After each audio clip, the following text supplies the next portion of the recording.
civil war. The very words conjure images of a nation tearing itself apart, brother fighting brother, neighbor against neighbor. It's one of the most tragic forms of conflict, a self-inflicted wound that can leave scars for generations. Today, we're diving deep into some of the most significant civil wars in history. Not just to recount battles, but to understand their profound and lasting impact on the world we live in today. From ancient Rome to modern-day conflicts, these struggles have redrawn maps, shattered empires, and forged new national identities. So, let's explore how these internal conflicts shaped the course of human history. Our journey begins in ancient Rome, a republic that grew into an empire through conquest, but was nearly destroyed from within. The late Roman Republic was a tinderbox of social and political tension. Power was concentrated in the hands of a few wealthy elites, while the common people, the plebeians, and the vast number of enslaved individuals faced immense hardship. This simmering resentment exploded into a series of civil wars spanning nearly a century. Figures like Julius Caesar, Pompey the Great, Mark Antony, and Octavian became household names, not just as generals, but as leaders of massive factions vying for control of Rome. Caesar's crossing of the Rubicon River in 49 BC was a point of no return, a direct challenge to the Senate's authority that plunged the Republic into a war from which it would never recover. The ultimate victor, Octavian, later known as Augustus, would dismantle the ailing Republic and establish the Roman Empire, ushering in the Pax Romana, or Roman peace. The irony is staggering. A century of brutal civil war paved the way for 2 centuries of unprecedented stability. It's a powerful lesson in how internal strife can lead to a complete reinvention of a state. Jumping forward over 1,000 years, we land in the middle of 17th century England. The English Civil War was a clash of titans. King Charles I, who believed in the divine right of kings, against Parliament, which fought for the rights and liberties of the English people. This wasn't just a political squabble. It was a battle of ideologies, deeply intertwined with religious divisions between Anglicans and Puritans. The country was split into royalists, or cavaliers, and parliamentarians, known as Roundheads. For nearly a decade, England was a battlefield. The conflict saw the rise of Oliver Cromwell and his new model army, a professionally trained and highly disciplined force that ultimately defeated the Royalists. The war's climax was shocking. The trial and execution of King Charles I in 1649.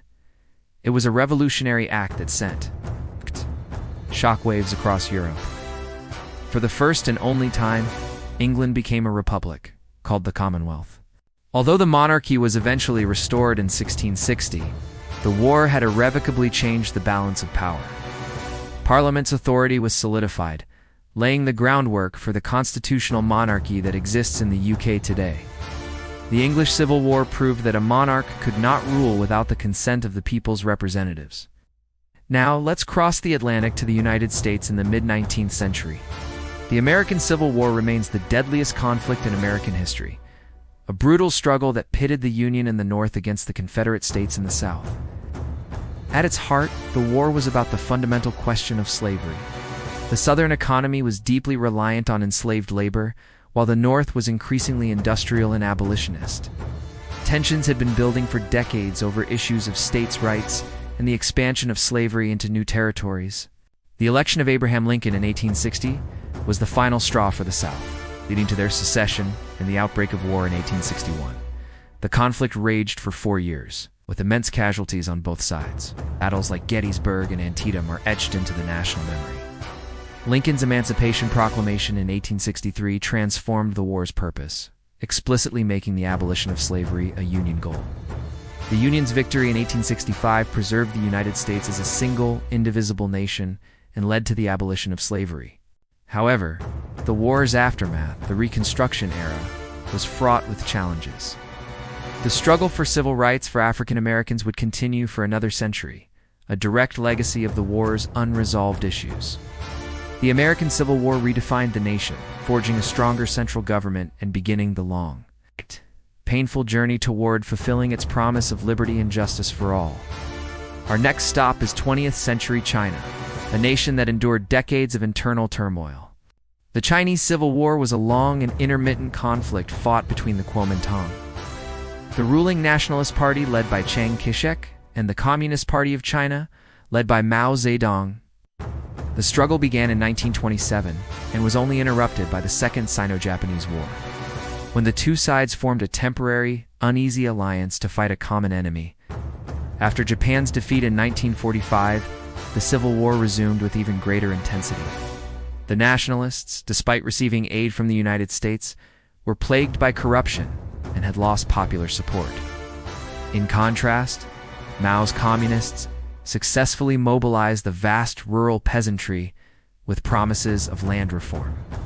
In 1949, the Communists achieved a decisive victory, and Mao Zedong proclaimed the establishment of the People's Republic of China in Beijing. Chiang Kai-shek and his followers fled to the island of Taiwan, establishing the Republic of China. This outcome fundamentally reshaped global politics, creating two Chinas and setting the stage for Cold War tensions in Asia. The legacy of the Chinese Civil War continues to influence international relations to this day, particularly in the complex and sensitive relationship across the Taiwan Strait. Finally, let us look at the Spanish Civil War from 1936 to 1939. This conflict is often called a dress rehearsal for World War II because it drew in international powers who tested their ideologies and military technology on Spanish soil. The war pitted the democratically elected left-leaning Republican government against a rebellion by a group of right-wing nationalists led by General Francisco Franco. The conflict was incredibly brutal, marked by atrocities on both sides and a deep ideological divide between fascism and communism, democracy and authoritarianism. The nationalists received significant military support from Nazi Germany and fascist Italy, who used the war to test their new air forces in blitzkrieg tactics. The infamous bombing of Guernica, immortalized by Picasso's painting, became a symbol of modern warfare's horror. The Republicans, on the other hand, received more limited support from the Soviet Union and international volunteer brigades. After 3 years of bloody fighting, Franco's nationalists emerged victorious. Franco established a dictatorship that would rule Spain for nearly 40 years, till his death in 1975. The war left Spain devastated and politically isolated for decades. It served as a grim warning to the world of the rising tide of fascism and the devastating potential of ideological warfare. From Rome's transformation into an empire, to the birth of English constitutional monarchy, the forging of a new American identity. The rise of communist China and the prelude to a world war in Spain, civil wars, are more than just internal battles. They're crucibles that test, break, and remake nations. They are tragic chapters in human history filled with loss and suffering. But they also serve as critical turning points that have shaped the political and social landscapes of our modern world. Understanding them helps us understand the forces that continue to drive conflict and change today. Thank you so much for watching. If you found this journey through history insightful, please hit that like button. Subscribe for more deep dives and share your thoughts in the comments below. I'll see you in the next one.